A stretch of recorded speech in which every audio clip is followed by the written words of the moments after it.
Sebagai teman, apa sih yang akan lo lakukan ketika teman lo nyoba untuk bercerita soal masalah mereka? Respons kayak gimana sih yang bakal lo kasih? Mungkin beberapa dari lo bakalan bilang, semangat ya, atau minta dia buat, ya udah coba berpikir positif aja. Well, kalau lo bilang kayak gitu, menurut lo perkataan kayak gitu bagus gak sih? Sebenarnya bisa jadi memang bagus. Tapi ya, ada banyak kasus di mana ketika lo bilang kata-kata positif kayak gitu, efeknya itu bisa jadi negatif banget buat lawan bicara lo. Negatif gimana? Nah, kalau misalnya lo bingung, bagus. Di video ini gue bakalan ngejelasin soal toxic positivity.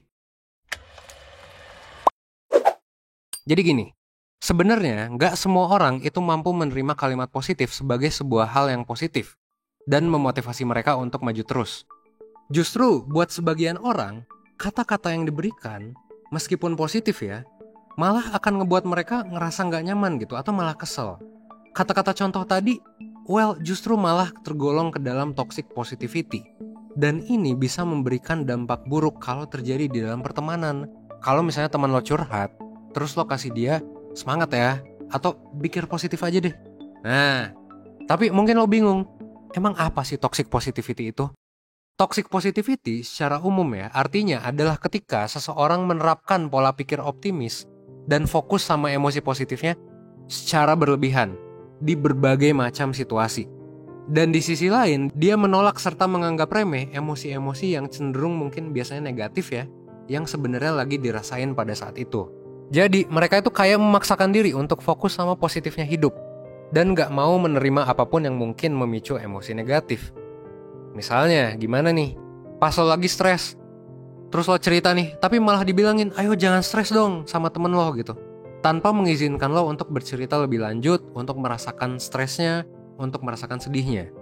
Buruknya adalah, di situasi kayak gini, ketika seseorang terus-menerus mendorong orang yang curhat sama dia untuk ngelihat sisi baik dari masalahnya, tanpa mempertimbangkan pengalaman buruk atau emosi negatifnya, tanpa dikasih kesempatan untuk mengekspresikan perasaannya, itu bakalan bikin mereka ya terhambat dalam merasakan emosinya dan malah jadi negatif gitu.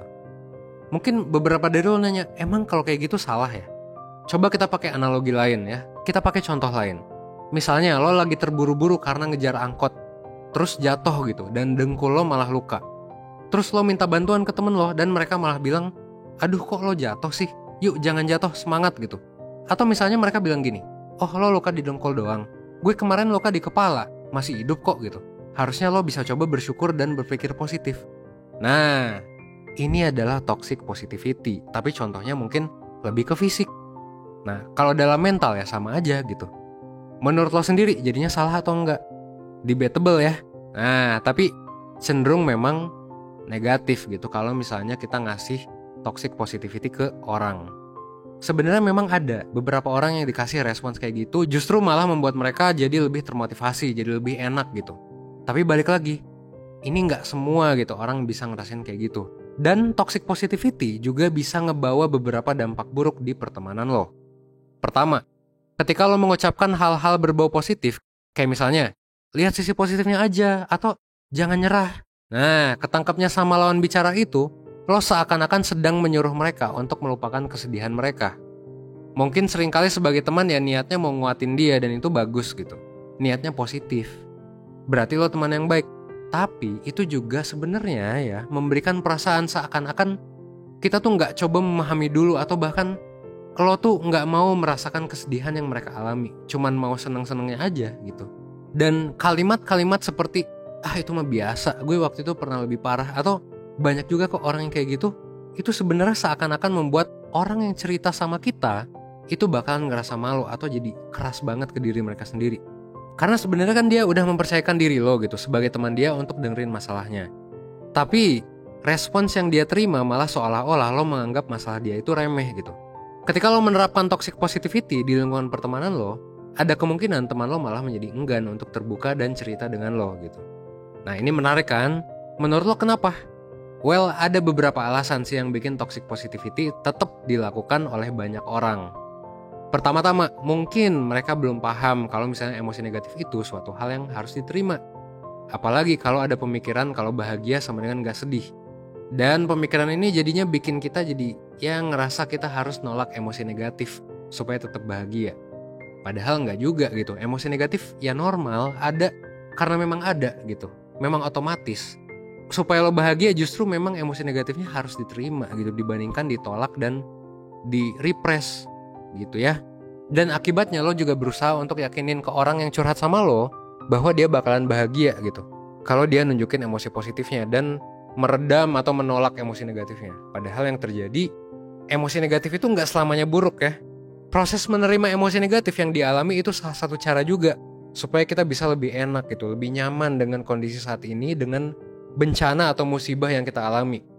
Justru kalau misalnya emosi negatif kita dipendam, gak dirasakan dengan baik ya, gak diterima, bisa-bisa masalah lain itu muncul gitu. Yang kedua, kenapa sih toxic positivity sering gitu? Ini karena pola pikir yang optimis tapi gak realistis. Maksudnya mungkin lo berharap nih hal-hal baik bakal terjadi, tapi kurang mikirin sebenarnya hambatan-hambatan apa sih yang mungkin lo alami dan harus diantisipasi. Lo bisa jadi kebiasaan gitu, gak mau mengakui fakta bahwa ada hal-hal negatif yang butuh waktu untuk lo pikirin dan selesain. Atau kata lainnya, lo sekedar positive thinking terhadap masalah lo dan berpikir bahwa itu akan berujung baik tanpa memikirkan cara penyelesaiannya gitu. Jadinya pas denger curhatan orang, respons lo kayak gitu juga. Ya optimis sih, tapi ya terkesan cenderung mungkin cuek sama kenyataan, gak realistis sama hal yang harus dihadapi ke depannya. Terus gimana caranya biar lingkaran pertemanan lo gak mengalami toxic positivity dari lo gitu? Sebagai pendengar curhat atau sebagai orang yang ngobrol sama temen lo gitu. Ada beberapa tips. Pertama, pahami kalau misalnya setiap orang itu memiliki tingkat toleransi yang berbeda-beda terhadap sebuah masalah dan hal itu sangat normal.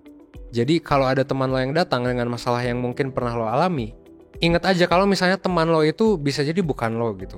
Dan saran serta cara yang mungkin bisa lo gunakan untuk menghadapi masalah temen lo, mungkin gak cocok buat dia untuk menghadapinya.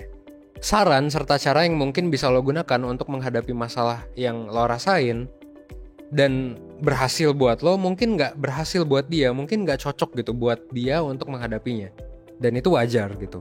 Bisa jadi negatif juga kan kalau kita ngasih sarannya salah. Dan daripada ngasih saran yang mungkin gak cocok gitu, kita bisa coba ngasih dukungan. Kayak misalnya sesimpel tanya ke dia, apa nih yang lo butuhin sekarang? Atau gue bisa bantu dengan cara apa gitu, lo bisa nanya kayak gitu. Dengan nanya kayak gini, itu bakal nunjukin bahwa lo akan menemani mereka dan ngasih support ke mereka apapun yang terjadi. Yang kedua, lo juga bisa perlahan-lahan melepaskan diri dari pemahaman good vibes only atau cuman boleh mikir yang baik-baik aja gitu dari lingkaran pertemanan lo. Pemahaman inilah yang ngebuat orang ngerasa mereka tuh gak boleh mikirin atau gak boleh mengalami emosi negatif.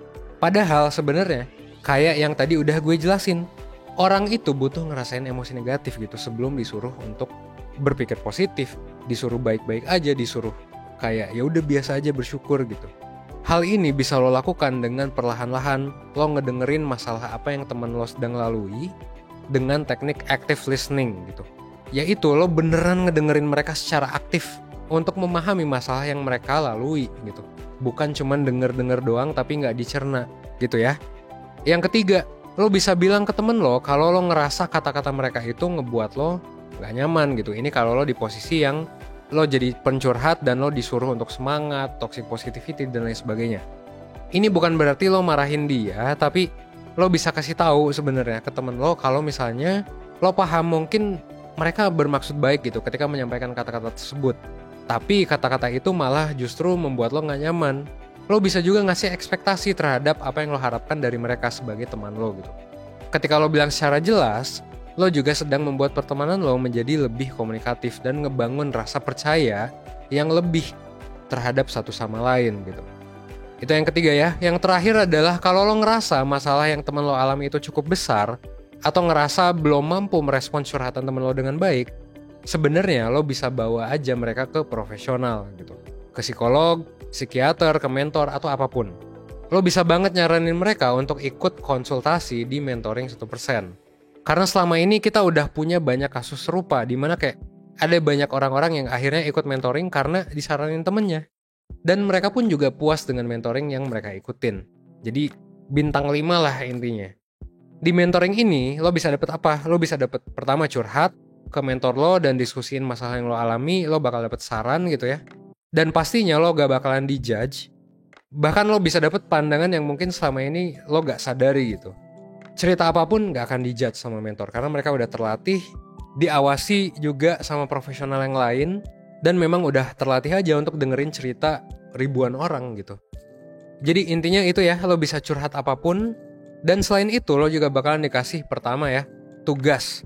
Jadi abis mentoring, setelah satu sesi itu lo bakalan dapet tugas berupa worksheet, dimana nanti lo bisa berkembang secara konsisten meskipun sesi mentornya udah selesai gitu, atau sesi konselingnya udah selesai.